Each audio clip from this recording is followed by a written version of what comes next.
This morning on our Greetings from the Garden State segment, we're talking about an industry that's been in New Jersey since the 1750s, but it's only within the last maybe 40, 45 years that it's really taken off. Mike Ham, we're talking wine this morning. That's right, and New Jersey wine. And I think most people don't even realize that there's 57, excuse me, vineyards and wineries in the state of New Jersey, and we had a chance to sample a lot of them. Not all 57 because, I probably wouldn't have made it home. But at the New Jersey Wine Expo a couple weeks ago down in Holmdel at Bellworks, and it was a lot of fun. You mentioned that there were 57, I believe. 30 of them have opened in the last 24, 25 years. So it really is kind of a new industry here. Yeah, it's really interesting. Like when you like, I've had the chance to meet a bunch of vineyard and winery owners in the state of New Jersey over the last like year and a half, which is when I started doing some work with the Garden State Wine Growers Association, which is basically like an organization of all vineyards together to kind of like advance their initiatives and everything. And there really is kind of like an interesting dichotomy of like old school vineyard and winery owners. Like I talked to one guy last year for something, and I asked him how long he's been doing this, and he was like, "Well, legally or illy, like overall, So, but something like that, it's like really cool because then you see like new people getting involved in the industry, young people getting involved in an industry, and I think sometimes we forget that the Garden State is like we're called that for a reason. And once someone on the episode said that, in our cornucopia, which I think you said like 1740, whatever, when that like image was made, grapes are in there because we're good at growing grapes. And that's something that they talk about a lot, which is really interesting. And I think that people sleep on that quite a bit.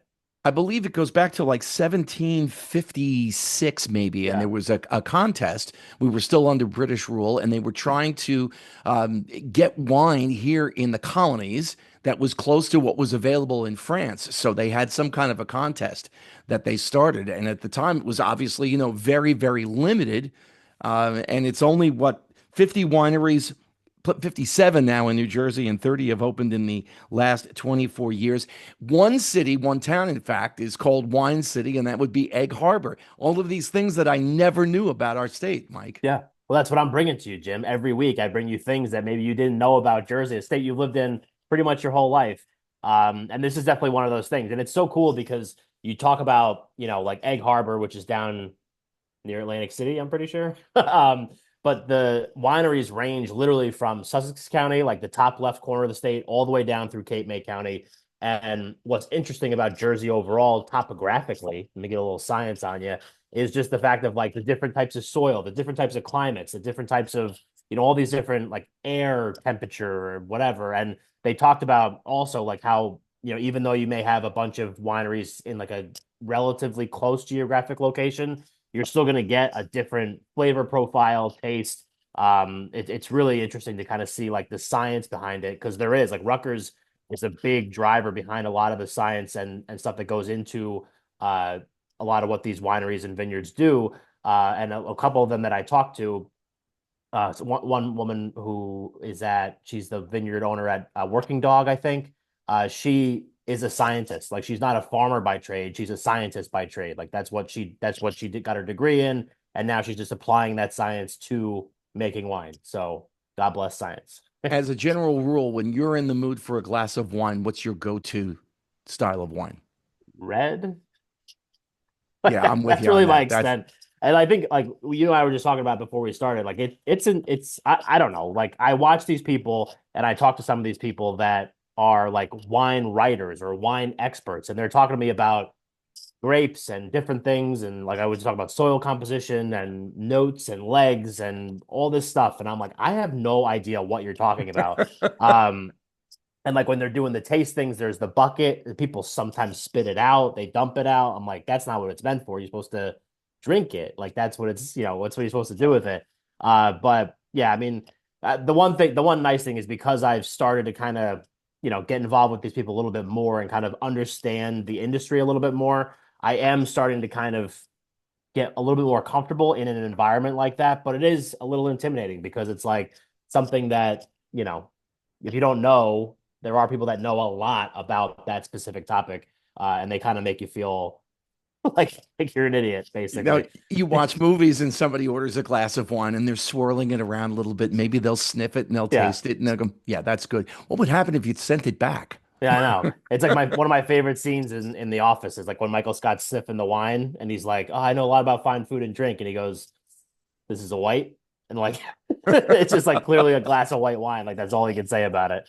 And if we didn't point it out already, this was the November is New Jersey Wine Month. We used to have just New Jersey Wine Week, Right. but the Garden State wine growers said, let's make a whole month out of it. And I concur. Yeah, no, I totally agree. I mean, the we did some stuff with them, like I said, last year for New Jersey Wine Week, a couple small events at Beneducci Vineyards up in Pittstown, and then Autumn Lake Vineyards down in I'm gonna forget the name of the town off the top of my head, but Autumn Lake, that's like South Jersey, more about like 2 hours from where I live. And that was great, but it's just a week. And if you're really trying to make your mark on something and do, raise awareness around what they're trying to do, and even though an industry that's been around for however long it's been around, with all these new people getting involved, new vineyards opening, it's really important to kind of raise awareness as best you can. And having a whole month, and honestly, the expo that we went to that we recorded this whole episode at was incredible. I walked in halfway through about session one because I did two sessions. They had sold like 1,000 tickets. The place was packed. As soon as I set up my stuff, a group of four ladies came over and were like, "Are you doing a podcast? Can we just like talk about the wines that we like today?" And I was like, "Yeah." I mean, they had a little liquid courage in them at that point, so they were ready to go. But it was a lot of fun. It was like a really cool energy, and it was really great to see something like that for an industry that's working so hard to kind of put themselves on a platform where people are talking about them. We talked about recent developments in the growth of the industry here in New Jersey, in the Garden State. It was in 1981 that there was a repeal of a state law that permitted just one winery for every 1 million state residents. Yeah. And I think So, there's like what 9 million people that live here. So that's like we can only have nine. right. Like it's just so silly to think about. And uh, you know, I mean, we can go down a rabbit hole of like ways that I personally feel like Jersey sometimes shoots itself in the foot when it comes to supporting businesses like this. But when you look at breweries, distilleries, vineyards, stuff like that, I mean, there's all these different kind of regulations that over time have kind of been repealed or changed or altered, and then give opportunities to more people to open up more, places like that to create more, and that's what we need. And we've talked about it, whether it's music, whether it's booze, whether it's food, and bringing chefs in. Like the more stuff that Jersey can create, the better, because it just seems like a lot of stuff we do really well. New Jersey Wine Month here in the month of November, and you can check the story out this week on greetingsfromthegardenstate.com. I'm looking forward to checking that one out, Mike. Thanks. Thanks, Jim.